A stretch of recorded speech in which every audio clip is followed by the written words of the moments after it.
On y va? C'est bon? C'est bon le son.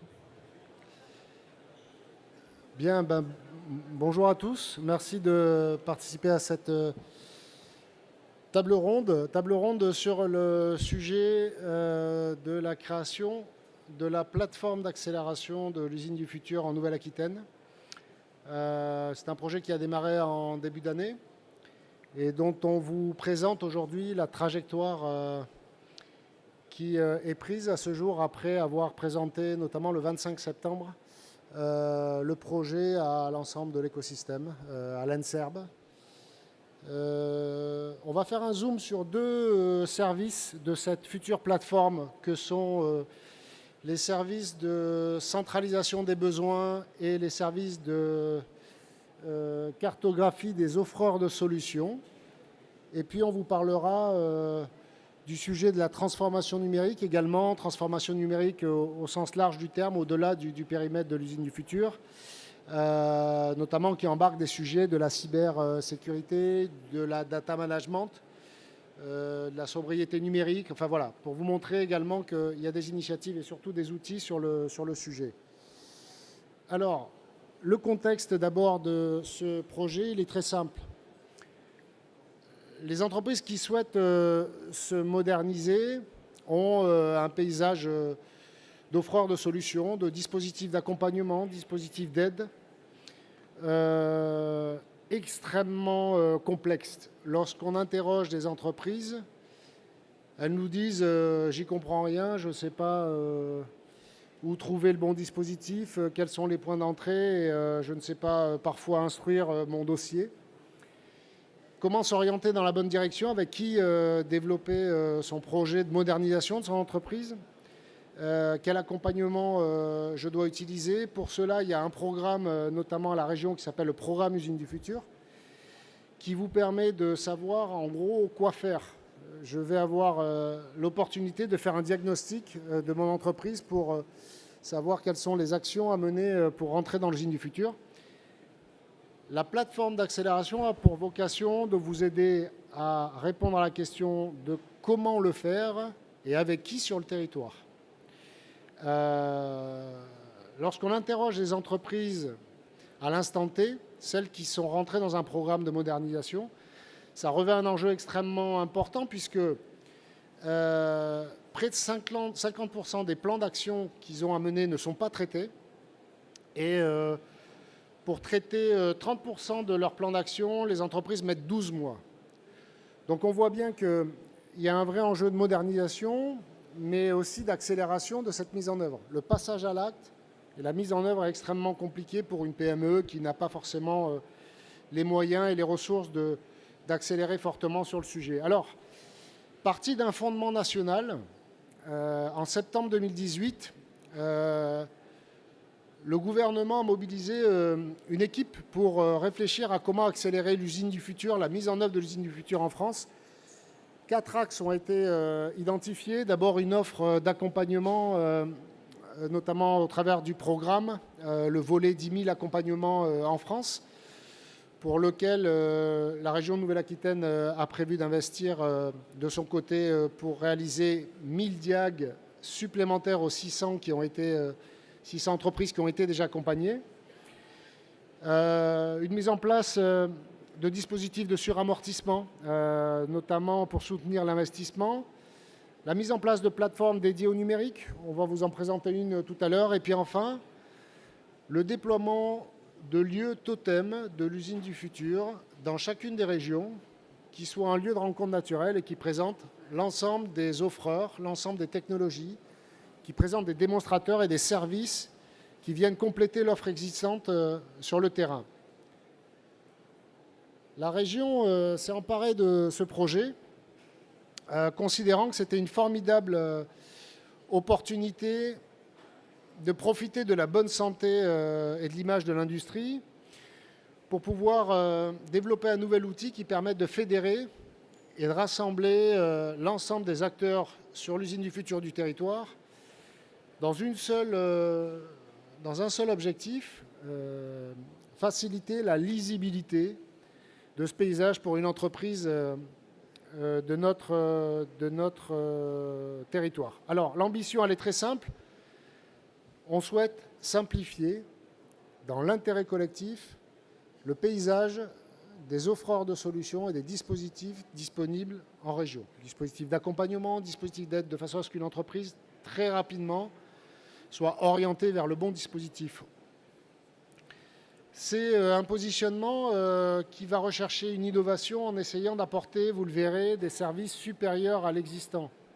Des services supérieurs à ce qui existe aujourd'hui sur le territoire, compte tenu du retour d'expérience que la région Nouvelle-Aquitaine a, notamment depuis 2014, sur l'accompagnement des entreprises, dont on sait que certaines offres, certains services sont manquants. Et puis enfin, un positionnement qui a pour objectif d'accompagner le passage à l'acte des entreprises. C'est destiné à qui? Aussi bien aux entreprises du territoire de Nouvelle-Aquitaine que l'ensemble des acteurs de l'écosystème. Donc pour terminer cette petite présentation du contexte, l'accueil Industrie du Futur, qui doit devenir un lieu totem de l'usine du futur en région Nouvelle-Aquitaine, a un vrai objectif d'accélérer, d'accompagner la mise en œuvre des plans de transformation des entreprises engagées dans l'usine du futur et à ce titre contribuer à l'accompagnement d'un millier d'entreprises en 2022 pour accélérer le plan de modernisation et le plan de transformation des PME en région. Alors très rapidement, le projet a démarré, je le disais, en début d'année. On est passé par une phase de cadrage et de concertation auprès de 50 PME utilisatrices des dispositifs régionaux, mais certaines qui n'utilisaient pas ces dispositifs. 12 grandes entreprises, une dizaine de TI, et puis surtout la rencontre de l'ensemble des partenaires qui couvrent dans l'usine du futur toute une partie des offres d'accompagnement sur le territoire. Et c'est la raison pour laquelle on a lancé en fin de concertation un séminaire le 25 septembre avec près de 200 personnes dans la salle à qui on a présenté l'ensemble du projet. Cette démarche a permis de mettre en œuvre 11 offres de services qui vont constituer la plateforme d'accélération que je vous présente à l'écran très rapidement. Vous retrouverez des informations sur les documents que je vous ai posés sur l'estrade. La présentation de tous les démonstrateurs d'une brique technologique dite usine du futur du territoire. On va recenser l'ensemble des démonstrateurs pour pouvoir les flécher et orienter très rapidement une entreprise vers un démonstrateur qui, dès lors qu'il n'est pas, pourquoi pas, localisé dans ce lieu, usine du futur, sera virtualisé. On mettra un casque de réalité virtuelle et on se retrouvera dans le CRT de Poitiers ou à Bidart devant le démonstrateur. Vous en avez un ici pour le toucher du doigt et comprendre à quoi ça sert. On aura bien sûr une offre principale qui sera de présenter l'ensemble des dispositifs d'accompagnement. Vous en avez plusieurs, ceux de la région, ceux de la CCI, ceux de l'UIMM, ceux du GIFAS, un fléchage de ces dispositifs, une présentation de ces dispositifs, des conditions d'accès, mais également de tous les dispositifs d'aide auxquels une entreprise peut avoir accès. Un service de dérisquage d'un projet très rapidement pour savoir si on a plutôt intérêt à se lancer dans tel ou tel dispositif ou plutôt de s'acculturer sur un sujet. Un service de cartographie de l'ensemble des offreurs de solutions du territoire, qu'ils soient publics ou privés. Et puis un service d'accompagnement sur l'accès à ces fournisseurs, ce qu'on a appelé la route des technologies. On a défini dans la cartographie des acteurs à aller rencontrer. Eh bien, on va vous accompagner pour aller les rencontrer, pour organiser les rencontres, pour organiser les thématiques, les objectifs, peut-être faire des rencontres collectives. Un service de centralisation des besoins. Je le disais tout à l'heure, 600 diagnostics réalisés, 1000 jusqu'en 2022. Ça fait 1000 plans d'action de 1000 entreprises que le territoire doit mettre en œuvre si on veut aider cette entreprise à passer à l'acte de la mise en œuvre de ce plan d'action. Cette centralisation des besoins, on va en parler tout à l'heure, on va la généraliser à l'ensemble des besoins qu'ils arrivent des programmes Usines du Futur ou d'ailleurs.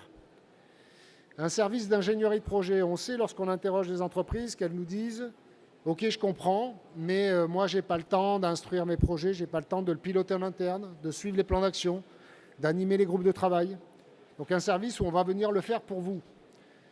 Un service de club, Industrie du Futur, qui se réunira sur des thématiques d'échange et de retour d'expérience entre industriels pour pouvoir partager des bonnes pratiques.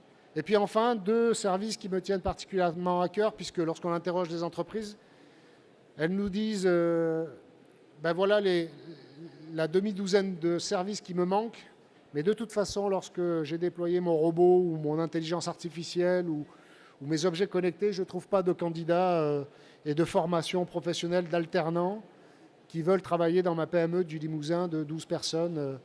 Donc on aura dans cette plateforme aussi un service de sourcing de formation professionnelle et de sourcing de candidats.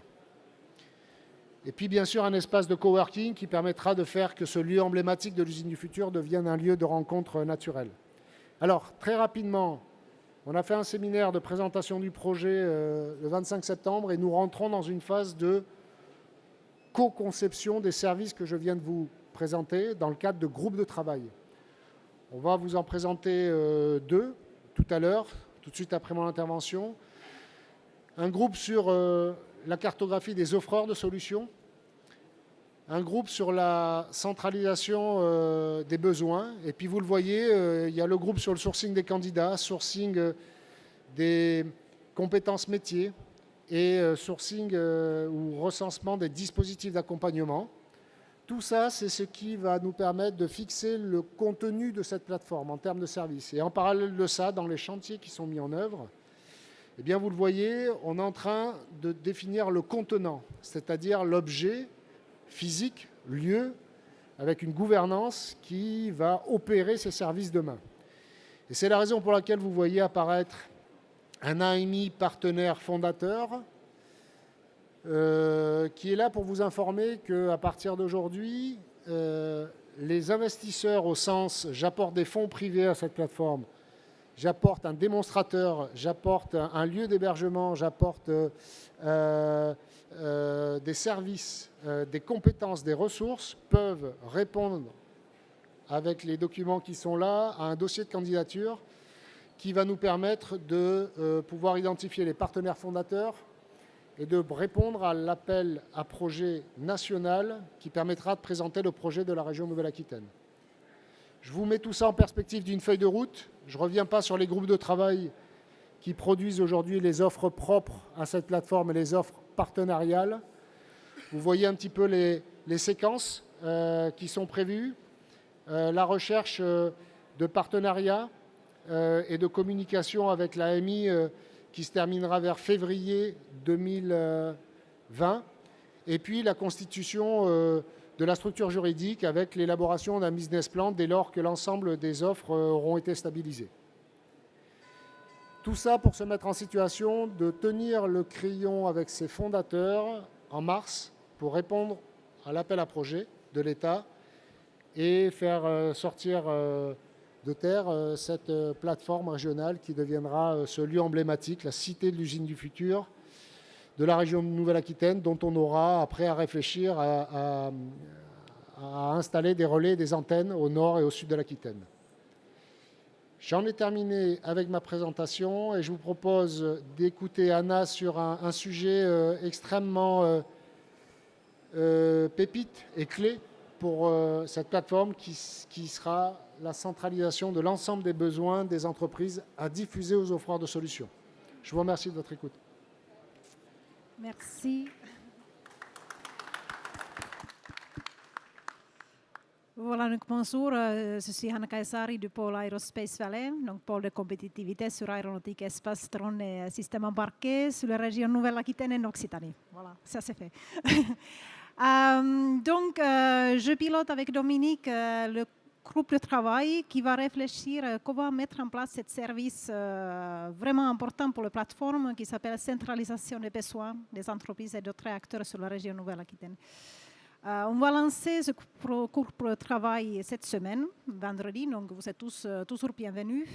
L'idée, c'est de passer sur 4 phases. La première, c'est d'identifier toutes les sources possibles qui actuellement recueillent ou identifient les besoins des entreprises. Donc, on a parlé des diagnostics de programmes usines du futur, des parcours divers et variés de ADI, CCI, Optimidus, de IMM ou encore des différents programmes comme les pôles ou les clusters peuvent avoir dans la région. Donc, toutes ces sources seront identifiées. On va identifier quel type de format les besoins sont inscrits actuellement. Est-ce que c'est un Excel? Est-ce que c'est PowerPoint? Est-ce que c'est le PDF? Comment il est inscrit? Et on va essayer de formaliser, trouver une façon de formaliser que tous ces besoins seraient inscrits de façon systématique et même façon sur la plateforme.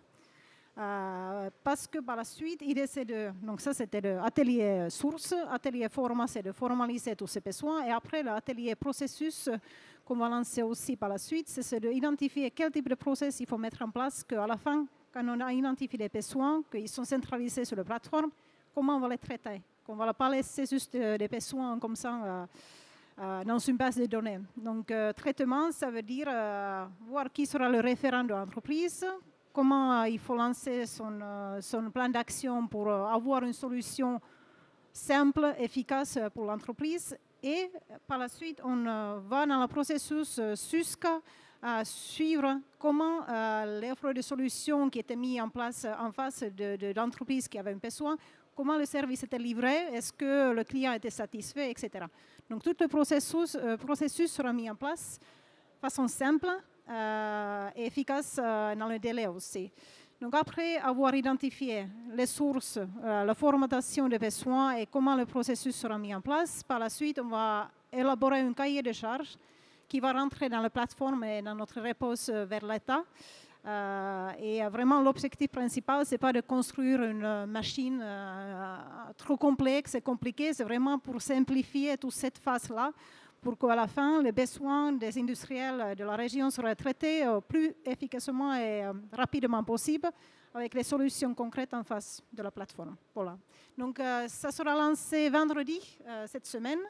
Le premier atelier sera organisé à Talence, mais les gens peuvent participer aussi par distance parce qu'on va utiliser un outil qui s'appelle SOFA d'une entreprise Bordelais de Tama Place qui est développé. Donc, vous pouvez tous participer à distance depuis de votre bureau, etc. La deuxième, ce serait la semaine après, le 6.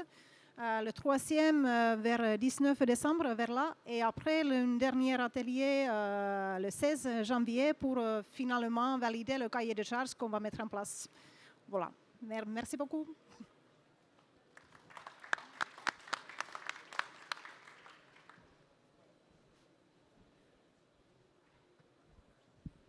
Bonjour, Calixte Blanchard, CCI Nouvelle-Aquitaine. Donc je prends la main suite à l'intervention d'Anna pour vous parler maintenant d'un projet que vient de présenter Dominique, qui est la cartographie des acteurs. Donc l'objectif de cette plateforme d'accélération, c'est vraiment accélérer la transformation des entreprises de la Nouvelle-Aquitaine vers l'usine du futur. Pour accélérer cette transformation, il est indispensable qu'on puisse fournir à ces entreprises l'offre de solutions qui existe en Nouvelle-Aquitaine. Les offreurs de solutions en Nouvelle-Aquitaine, ce sont des acteurs publics. On pense aux plateformes, on pense aux laboratoires de recherche, on pense aux centres de formation. Mais ce sont aussi, donc ce salon illustre bien ce fait, c'est qu'il y a beaucoup d'offreurs de solutions privées. Aujourd'hui, il faut qu'on arrive à rendre visible cette offre pour que les entreprises puissent se l'approprier, identifier le bon partenaire avec qui elles vont travailler dans le futur. Même là, c'est écrit petit. En fait, je me suis levé parce que je ne voyais pas ce qu'il y avait écrit sur l'écran. Parce que là, tu vois, j'arrive pas à voir. C'est là, je vois sûrement. Bon, c'est pas grave. Donc, ce que l'on va faire, c'est le même processus que Anna. On va lancer des groupes de travaux pour travailler collectivement. Donc, ce qui est hyper important, je trouve, sur ce projet, c'est qu'on est tous là pour co-construire. On ne part pas avec une solution qui existe aujourd'hui sur le marché. On est là pour co-construire. Et pourquoi pas, si la solution, après qu'on ait rédigé notre cahier des charges fonctionnel, la solution existe, bien sûr, on va se l'approprier. On ne va pas développer pour développer. Mais on part sur une table, une feuille blanche, pas complètement blanche, parce que lorsqu'on parle de l'usine du futur, il y a beaucoup d'acteurs qui travaillent dessus. dont l'Alliance Industrie du Futur, qui a déjà défini un premier référentiel des offreurs de solutions. Donc ça, c'est une base qui est très importante, qui nous est accessible hein, sur le site du Conseil régional. Si vous êtes intéressé, vous avez le site offreur de solutions sur lequel vous verrez déjà la première nomenclature. Mais ce n'est pas suffisant pour que l'entreprise arrive à identifier le bon offreur de solutions qui lui convient. Donc on va travailler collectivement pour arriver à partir de ces référentiels, à définir quelles sont d'autres nomenclatures à imaginer, pourquoi pas.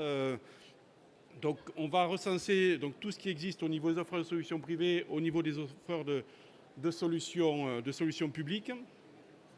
Une fois qu'on aura défini cette cartographie, il va falloir qu'on définisse l'offre de services qu'on pourrait proposer aux entreprises pour accélérer leur transformation.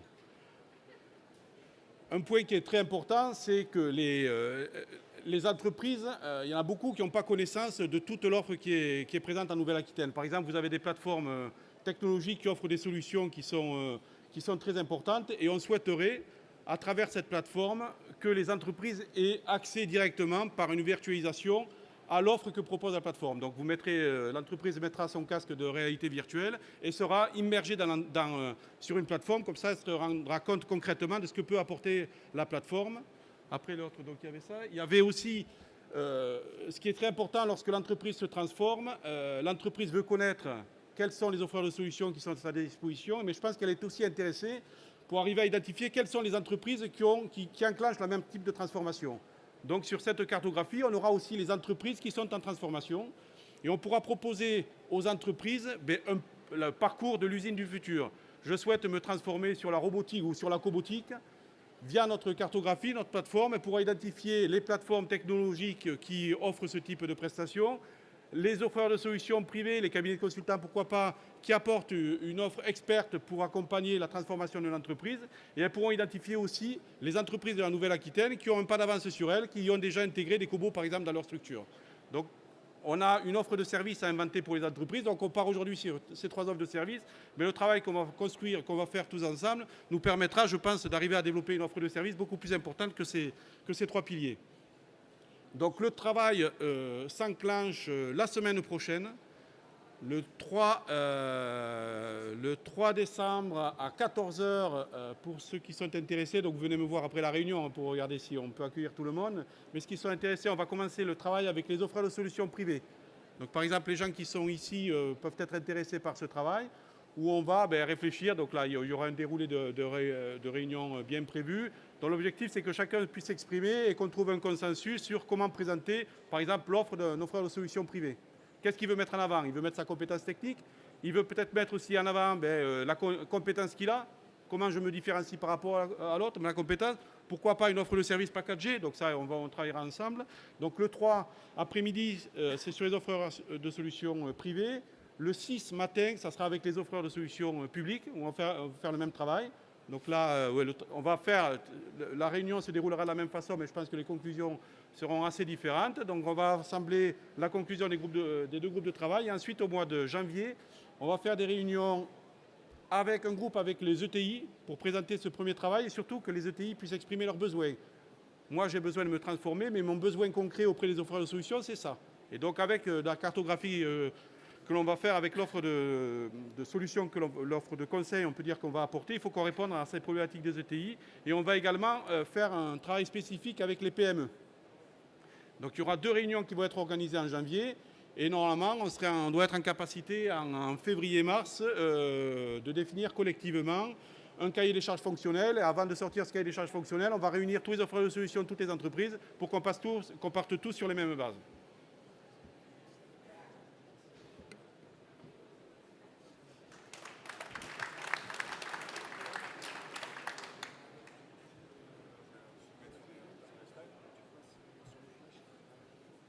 Allez, c'est parti. Moi, je vais vous citer un autre exemple, mais qui est aussi en lien et connecté avec ces projets de plateforme.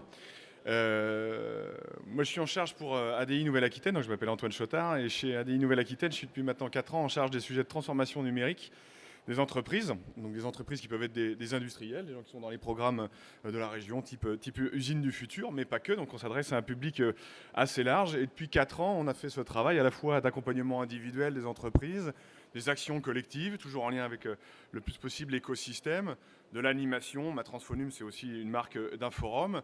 Et puis pour compléter aussi notre propre transformation numérique en tant qu'accompagnateur, on a fait le choix de développer une plateforme qui s'appelle Ma Transfonum aussi, matransfonum.fr, et dont l'objet est finalement d'organiser une mise en relation entre des entreprises qui ont des projets de transformation numérique, qui sont naissants, peut-être très avancés ou pas, et une offre qui existe sur le territoire, à la fois de solutions, mais aussi beaucoup de conseils en transformation numérique. Et depuis 4 ans, on observe vraiment que très souvent sur ces sujets de transformation numérique, on a eu des très bons exemples tout à l'heure avec Schneider et Saft, la transformation numérique, ça va questionner finalement de manière très transverse beaucoup d'aspects de l'entreprise, que ce soit l'évolution de ses services et de ses produits, que ce soit son organisation, la formation, la culture de l'entreprise, etc., avec plein de thématiques qui ont été évoquées rapidement, que ce soit du data management, de la cybersécurité, de la relation client, etc. C'est quand même pas facile pour la plupart des entreprises, et plutôt PME qui est plutôt notre cible, et aussi ETI, mais surtout les PME, de s'y retrouver dans ce sujet du numérique quand on n'est pas un spécialiste, quand on n'est pas forcément très bien connecté avec la filière numérique en elle-même, quand on a déjà aussi peut-être du mal à mobiliser du conseil, et encore plus du conseil en transformation numérique, quand on n'a pas le temps, pas forcément les moyens, pas forcément un chef de projet au sein de l'entreprise. Donc l'idée, nous, avec la plateforme, elle était de pouvoir faciliter ce point de contact, à la fois d'un côté pour des experts, en présentant des cas clients en fait, qu'ils ont déjà eu avec d'autres entreprises, de pouvoir faciliter un peu leur avant-vente et la connaissance qu'on peut avoir de leur savoir-faire. Et en même temps, côté entreprise de Nouvelle-Aquitaine, pouvoir aller justement piocher dans des compétences spécifiques sur ces sujets numériques en amont. Je vais revenir sur ce qu'est cette plateforme et ce qu'elle n'est pas. Je vais essayer de faire ça en quelques minutes, parce que vous aurez peut-être des questions et parce que vous aurez peut-être faim aussi. On fait ça à ce moment-là. Mais bon, vous l'avez compris, voilà, une plateforme qui est à la fois en destination des entreprises du territoire et des experts, qui soient consultants ou acteurs de la filière numérique en elle-même. Les objectifs, ils ne sont pas très compliqués, je ne vais pas vous les lire à tous, mais ils sont de trouver un moyen finalement très en amont, alors que l'entreprise commence à se poser des questions sur cette transformation numérique, de commencer à écrire et à poser un projet, de voir quelles seraient les compétences qui seraient mobilisées, et d'essayer de comprendre si en effet il faut aller directement vers du déploiement et des dépenses, tout en étant potentiellement connecté avec des possibilités de soutien qui existent, notamment côté région Nouvelle-Aquitaine, mais essayer de faire un peu bonifier aussi ces projets en amont et de les accompagner là-dedans. Essayer aussi de faire remonter des projets, pas spécialement pour que ADI on accompagne tous ces projets-là, mais qu'en accord avec la région et avec l'écosystème, on puisse avoir aussi une certaine traçabilité, et qu'un projet qui arrive sur cette plateforme, alors que l'entreprise a été poussée, je ne sais pas, par un acteur du territoire, par une CCI, par un cluster, par une fédération, qu'on puisse assurer, nous, la traçabilité de ça, et qu'on puisse travailler à des revues de projet demain communes avec les acteurs.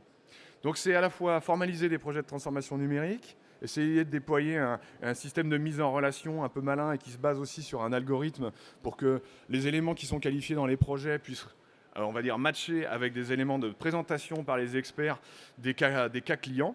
Et donc, in fine, c'est quand même essayer d'optimiser les parcours des entreprises, où ce n'est pas toujours évident, à la fois sur différents parcours, qu'on soit usine du futur, qu'on soit croissance premium, dans toute la relation à l'écosystème, et en particulier sur ces sujets de transformation numérique, d'avancer évidemment le plus vite possible, et qu'on soit nous aussi, comme le disait Dominique, encore meilleurs dans cette façon d'accompagner le tissu d'entreprise. Je ne vais pas vous faire une démo maintenant, on n'aura pas le temps, mais l'idée, elle est quand même que l'entreprise puisse en effet présenter son ambition, et derrière d'avoir un certain nombre de questions. Ce n'est pas un diagnostic en profondeur en ligne, hein. L'objet, il n'est pas de tout faire sur un service en ligne et de tout automatiser, mais d'avoir des premiers niveaux sur la stratégie d'entreprise, sur son organisation, sa relation avec ses clients, sa production, pour essayer de comprendre un petit peu vers où aller. Et pardon, excusez-moi, je vous mets des coups de poing microphoniques en même temps, et en même temps où, un peu qualifier son projet. Donc je fais assez vite, je vous invite à aller voir sur matransfonum.fr et à créer un compte, que vous soyez une entreprise ou que vous soyez un expert. On vous demandera aussi en effet qui vous renvoie sur cette plateforme. C'est très important pour nous. ADI, on est quand même un acteur de l'écosystème qui travaillons avec beaucoup de partenariats, et de mettre en place des outils qui peuvent être utiles certes aux entreprises et aux experts, mais aussi à tout l'écosystème. Peut-être pour repréciser très rapidement ce que c'est et ce que ça n'est pas. Je vais passer plus de temps sur cette slide pour préciser ce que ça n'est pas. C'est une multitude de cas clients qui sont présentés, hein. On a 150 experts qui sont déjà inscrits sur cette plateforme, et on a maintenant pas loin de 300 cas clients qui ont été précisés. On s'est appuyé aussi sur une cartographie de compétences qu'on avait travaillé aussi avec des acteurs comme le CIRPIN ici en Nouvelle-Aquitaine pour qualifier ces cas clients. C'est une communauté d'experts qu'on essaie de développer à la fois par nos animations, le travail au quotidien d'accompagnement, mais aussi de le renforcer par cette plateforme. C'est aussi un enjeu d'équité territoriale. La région Nouvelle-Aquitaine est grande comme l'Autriche, vous l'entendez très souvent. Et comment on peut avoir, en effet, quand on est au bout des Deux-Sèvres et aussi quand on est sur des communes de la métropole, un peu le même niveau de qualification et de connaissances. Donc ça, c'est très important et je rejoins là-dessus aussi la mission de cartographie qui est évoquée tout à l'heure Calixte. Donc qualification des savoir-faire locaux, simplification du travail d'avant-vente aussi pour les experts. On parle toujours aussi de l'accompagnement des entreprises, mais ce n'est pas forcément évident pour la foultitude d'experts qu'on a sur le territoire pour trouver cette interface avec les entreprises et essayer de se qualifier. Et puis on a aussi, nous, cette posture de tiers de confiance aussi et agnostique qui fait qu'on est globalement plutôt impartial, en tout cas dans cette mise en relation. On essaye de le faire de plus en plus. Donc c'est de l'accompagnement, c'est de la traçabilité ACRI. Quelque chose que je n'ai pas précisé, c'est que c'est un service qui est gratuit pour le moment pour les entreprises et pour les experts. C'est une confidentialité qui est respectée. C'est un algorithme qui essaye d'améliorer ce matching et cette mise en relation de manière un petit peu automatisée. J'en terminerai, je pense, par ces points-là. Ce que ça n'est pas, cette plateforme, pour assurer d'abord les entreprises qui pourraient déposer des projets dessus, ce n'est pas une place de marché qui met leurs projets face à tous les experts qui sont inscrits. C'est l'entreprise qui reste maître de son projet et qui décide, en taguant des experts en favori d'après les compétences qu'ils décrivent, si elles veulent rentrer en contact avec elles, si elles veulent pousser leur projet. Et après, la vie peut évidemment suivre son chemin en dehors de cette plateforme. Mais ça, c'est très important de le comprendre. C'est quand même pas un accès direct aux subventions, mais c'est un premier pied aussi dans un accompagnement et dans le métier qu'on a habituellement en lien avec la région Nouvelle-Aquitaine. Et pour les experts, c'est pas non plus un TripAdvisor du consultant, dans le sens où on valorisera l'usage qui est fait de cette plateforme, le nombre de cas clients qui sont mis, la vitesse à laquelle un expert peut répondre demain, mais c'est pas en tout cas mettre des bonnes notes ou des étoiles d'emblée dessus. Ce qui nous intéresse, c'est vraiment de pouvoir qualifier des cas clients et d'avoir aussi un retour et un témoignage posé par les entreprises sur ces cas clients. Et donc améliorer à la fois cette mise en relation, mais aussi nous, notre expertise et le niveau de connaissance qu'on peut avoir sur ce qui a été fait dans les entreprises du territoire. Voilà. Et pour l'instant, c'est vraiment une application un peu orientée métier pour nous et mise en relation, comme je le disais. Mais ce n'est pas un site web pédagogique, ce n'est pas un blog pour le moment et c'est peut-être demain une brique de quelque chose qui sera plus grand proposé par la région, à la fois sur la transformation numérique ou en effet dans le cadre d'une plateforme beaucoup plus globale et beaucoup plus méta autour notamment de l'accompagnement des usines du futur. Voilà, je vous remercie. Puis ça vous appartient, c'est pour vous, une plateforme, c'est pas que du digital, ça doit vivre avec ses acteurs, donc c'est aussi une communauté, mettez tous des caps. Voilà. Merci.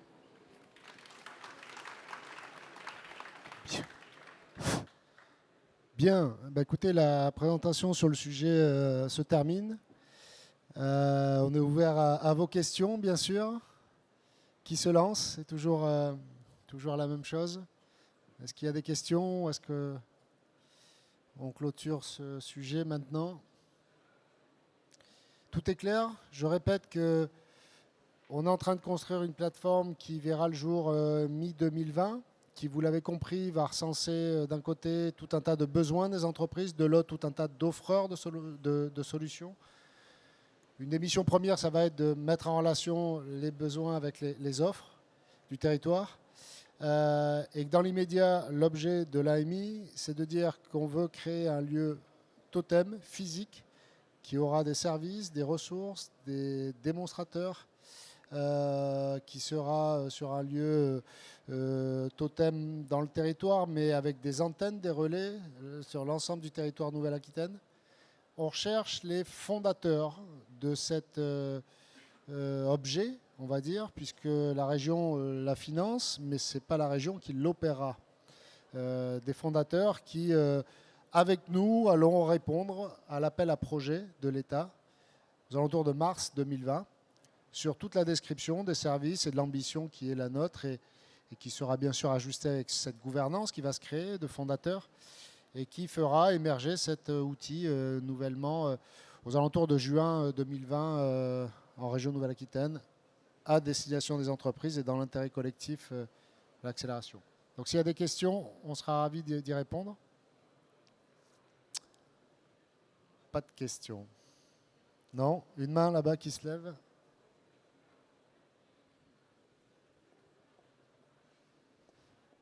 Ça veut dire que c'était clair, en fait. C'était limpide. Ah, il y en a une ici. Alors, après, il y en a une là. Je vous écoute. Par rapport au site Transfo, le dernier que vous avez présenté, Transfonum, et la plateforme que vous voulez faire, en fait, la plateforme apportera des fonctionnalités en plus parce que Transfonum est déjà fonctionnel, non? Oui, tout à fait. On est sur, vous l'avez peut-être vu très rapidement, des services supplémentaires qui seront, par exemple, de décrire tous les dispositifs d'accompagnement en région, d'écrire tous les dispositifs d'aide, d'avoir des offres d'accompagnement auprès des offreurs de solutions. On va vous tenir par la main, on va vous faire rencontrer des offreurs de solutions, des entreprises qui ont déployé ces solutions, des formateurs sur ces solutions. Voilà. On vous offrira des services aussi d'ingénierie, de projet, des services d'accompagnement au changement, des services de sourcing de vos candidats, dès lors que vous allez déployer un robot, par exemple. La plateforme à Transfonum vous permet déjà d'avoir une approche sur la stratégie de transformation numérique et digitale au sens large du terme. Ça dépasse le cadre de l'industrie. C'est vraiment s'acculturer sur son besoin, le dérisquer et trouver des moyens d'avoir rapidement en face des offreurs de solutions qui peuvent nous y aider. Et ça, c'est opérationnel, comme l'a dit Antoine.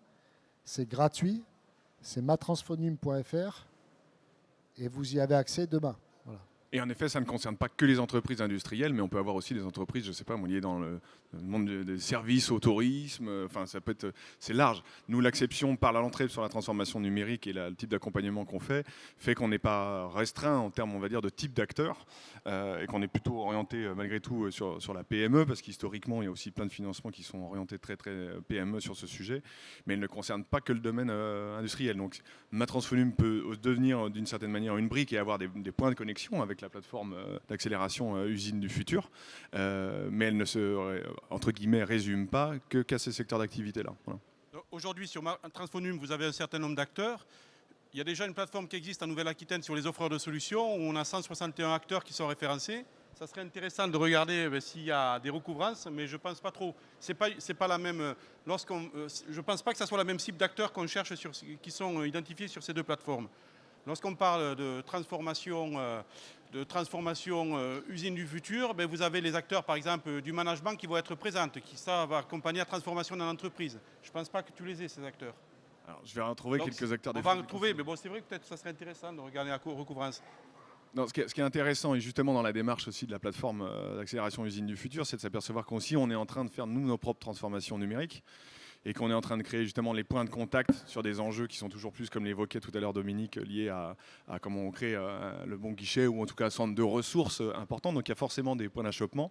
On est aussi, selon nos thématiques, en train de faire l'expérience justement de ce type de points de contact et de nouveaux types de relations. Et donc il y a forcément des connexions à avoir, et qui évidemment viendront questionner notre capacité justement à être demain dans de la revue de projet commune. C'est ce qu'on est déjà aussi en train d'essayer de faire quand par exemple un partenaire de la filière numérique peut créer un canal de remontée de besoins d'entreprise sur Matransfonum. L'objet, nous, il est demain de pouvoir justement être le plus cohérent possible avec les autres acteurs et de voir quels seront les points de contact, y compris si à un moment donné la filière numérique nous fait remonter un projet qui est lié à l'usine du futur. Donc on a cet enjeu à un moment donné de traçabilité et de cohérence qui fait qu'on a différents sites, parce que des fois les points d'entrée peuvent être très différents, et avec une dominante en effet nous sur les sujets numériques et beaucoup moins en effet tournés sur le management de l'entreprise, mais forcément qu'il y a quand même un peu des points d'achoppement, mais surtout des complémentarités.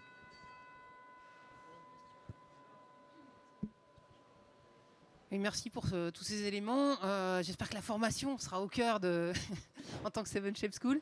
Je voulais juste poser une question par rapport à l'appel à projet national. Je n'ai pas bien compris en fait quel était l'objet de cet appel à projet national par rapport à l'AMI et par rapport à la dimension locale. Non, mais vous avez raison, c'était peut-être un peu rapide. D'abord, s'agissant de la formation, vous l'avez peut-être vu, on a une offre qui sera une offre propre à la plateforme de sourcing de compétences métiers. Ce qu'on appelle la compétence métier, c'est les organismes de formation qui peuvent dispenser des formations sur les 29 briques dites de l'usine du futur, encadrées par le référentiel de l'AIF, et donc de pouvoir dispenser ces formations, mais également construire des parcours de formation spécifiques.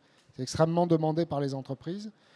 S'agissant de la réponse à l'appel à projet de l'État, je vous l'ai dit en préambule, 4 axes annoncés par le Premier ministre en septembre 2018 pour accélérer la modernisation des entreprises industrielles grâce au programme Usines du futur, dont un qui concerne la mise en œuvre de plateformes régionales totem de l'usine du futur dans lequel nous, la région d'Aquitaine, nous prévoyons de mettre en œuvre les services que je vous ai présentés. L'appel à projet national est lancé depuis peu. Les projets seront instruits pendant 1 an et la région Nouvelle-Aquitaine souhaite répondre à cet appel à projet en mars 2020. D'accord ? Aujourd'hui, l'AMI, partenaire fondateur, dont vous avez les documents qui sont là, concerne l'identification des 3, 4, 5 partenaires fondateurs qui veulent opérer la plateforme avec la région. Au titre de leur contribution en termes d'apport de fonds privés, leur contribution au titre de l'apport de démonstrateurs sur ces briques, la fourniture de compétences, la fourniture de ressources, la fourniture d'un lieu d'hébergement. Voilà. Là, on cherche à identifier la gouvernance de ce futur lieu et pour pouvoir, en mars, en réponse à l'appel à projet national, tenir le crayon à plusieurs. Voilà.